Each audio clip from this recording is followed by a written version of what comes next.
कल रात्रि को जब आप पूजा करें तो आपके घर में यदि बेल का गमला हो तो वो रख लीजिएगा। एक तरफ तुलसी रख लेना, एक तरफ गमला रख लेना, और कम से कम 2 जोत जलाना, एक शुद्ध देसी घी की और एक तिल के तेल की। तिल का तेल घर में नहीं है तो मंगा लेना, आज ही मंगा लेना बाजार से, और पूरी रात अखंड जलने दो। और उसको सरैया जानते हैं, मिट्टी का एक सकोरा टाइप का होता है, और वो ऐसे लंबी वाली बाती बनाना, 4 बनाना, चारों दिशाओं में 4 बनाना।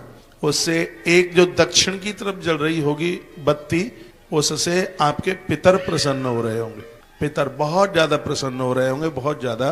पूर्व की तरफ जो जल रही होगी उससे माता इतनी भगवती जगदम्बा खुश हो रही होगी, माँ दुर्गा प्रसन्न हो रही होगी। और जो उत्तर की तरफ जो जल रही होगी उससे भगवान महादेव भारी प्रसन्न हो रहे होंगे। और जो पश्चिम की तरफ बत्ती जल रही होगी उससे गजानंद खुश हो रहे होंगे, बहुत ज्यादा। गणेश जी खुश हो रहे होंगे तो बुद्धि आ जाएगी।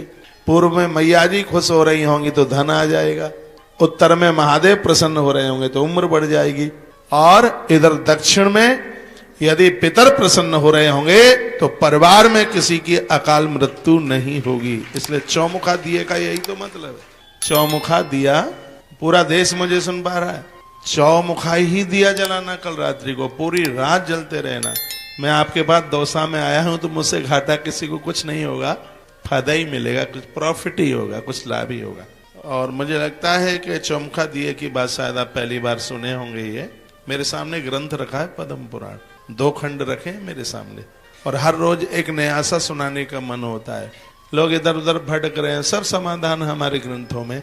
एक बार फिर निवेदन करूंगा, उत्तर की दिशा में शंकर जी की के लिए वो बत्ती है, पूर्व में माँ लक्ष्मी दुर्गा के लिए, पश्चिम में गणेश जी के लिए, और दक्षिण में पितरों के लिए।